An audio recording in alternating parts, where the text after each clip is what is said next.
Slacking off again? Even a slave would do a better job. Hey, less than a slave, hurry up with the food. My husband Austin, who called me a slave, then put his foot on my back, pressing down harder and harder. My body being crushed, fighting back nausea, I instinctively protected my stomach. We got married young. Finally, after we discovered we were expecting our precious twins, Austin, who had sworn to support me through it all, started to change dramatically. Why did this happen? My name is Lily. I'm 28 years old. After graduating from college and starting my job, I got married right away. I met Austin during college. He was 2 years ahead of me, and our friendship grew as I helped him out and he taught me about exam questions. That's how our relationship started. He proposed right after I graduated. I had just started working in the planning department of an advertising agency while Austin was already making his mark in the sales department of another company. I was surprised by the early proposal, though I had thought about marriage eventually. It seemed Austin wanted to settle down early and be highly regarded by others. Austin had always been a bit prideful. I had my concerns about our future life, but when he passionately talked about supporting each other as a dual-income couple, I couldn't help but feel my love for him. Austin was in his third year at his job. He was the first among his peers to get married, and his bosses greatly celebrated his young achievement. That's how our married life began. Years passed and our positions changed greatly. I was selected for a special project team and competed in an advertising competition with other companies, winning an excellence award. It wasn't just my effort, but the project manager highly valued my hard work, staying late every day despite being new. Just as I reported your great work to the boss, expect something good. And true to his word, my year-end bonus was substantial. Feeling elated, I bought a fancy cake and went home early to prepare dinner. When Austin came home, I said, "There's cake." You seem unusually happy. He laughed. What's this? Hey, you left your payslip out. I had been late from shopping and in a hurry to prepare, so my bag was left in the corner of the living room. Without asking me, Austin opened my bag and pulled out my payslip. It wasn't the payslip, but the bag that was left out. Yet, I felt a bit upset he went through it without permission. I went to take it back, but Austin was already looking at the payslip. It's quite a lot, huh? Yes, this time it was a big project and I'm happy to be recognized for my hard work. I replied. As I reached to take it back, Austin crumpled my payslip right in front of me. The dry sound of the paper echoed in the quiet room. Austin looked down at me with cold eyes, his voice low with dissatisfaction. Are you bragging or what? Huh? Here you are, casually bragging about your year-end bonus while I'm struggling because of some stupid clients. Look at this, a year-end bonus lower than that of Lily, a woman. Are you satisfied now? He dropped my crumpled payslip and took out his own, dropping it on the floor. I knew Austin had been having trouble with clients. He had gotten drunk at a business dinner and caused a scene, putting his team in a tough spot. If that was reflected in his year-end bonus, then his boss was making a fair assessment. Austin snorted and, I don't need food. So I went to sleep first. He just pulled it out and looked without permission and then got angry all on his own.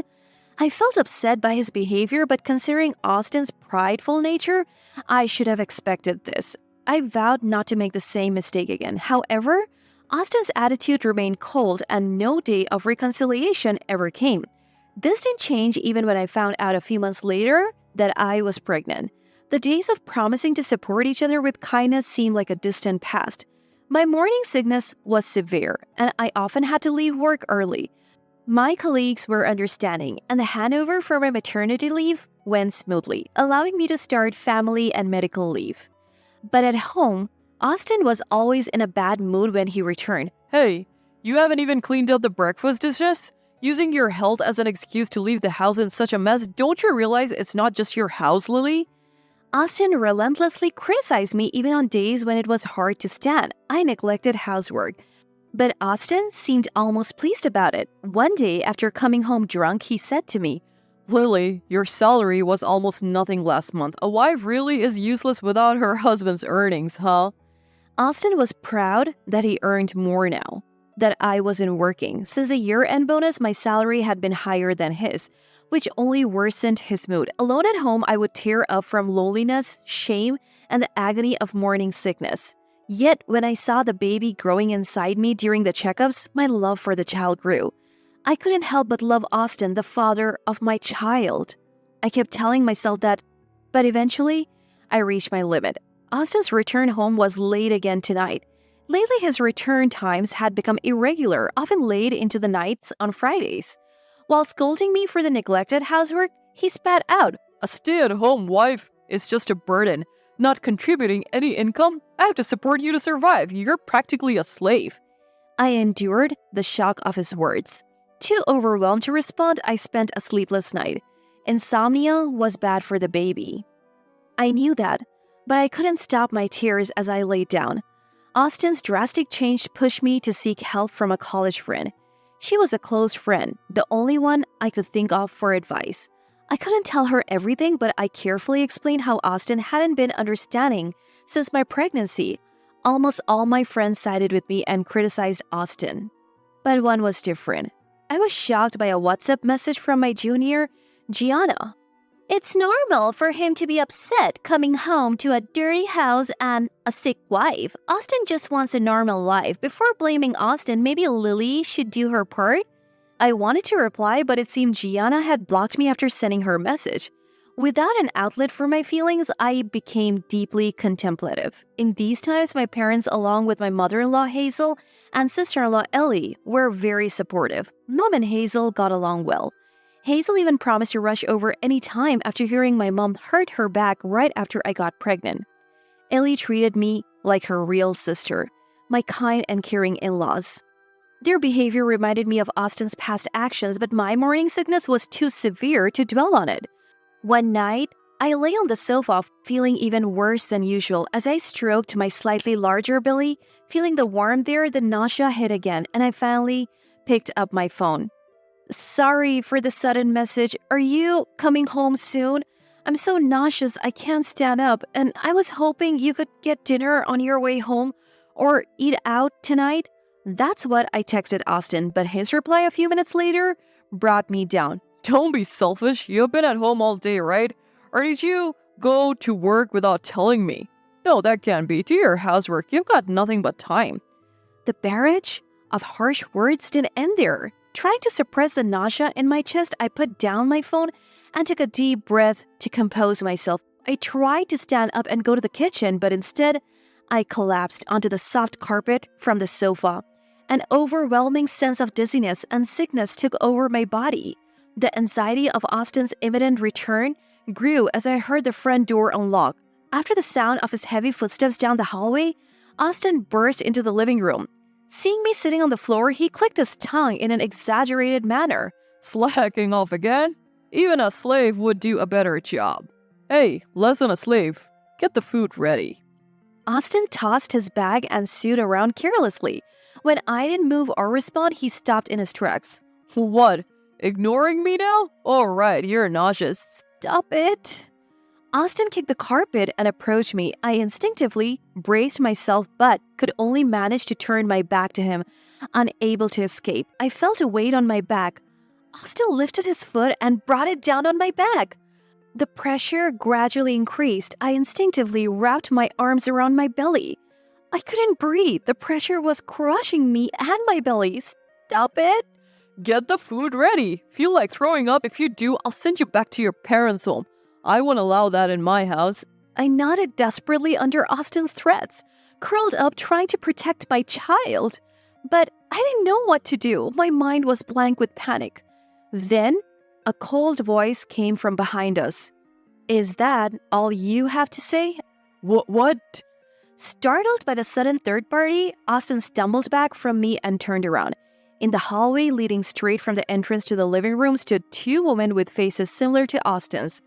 There were two women standing there who looked very similar to Austin.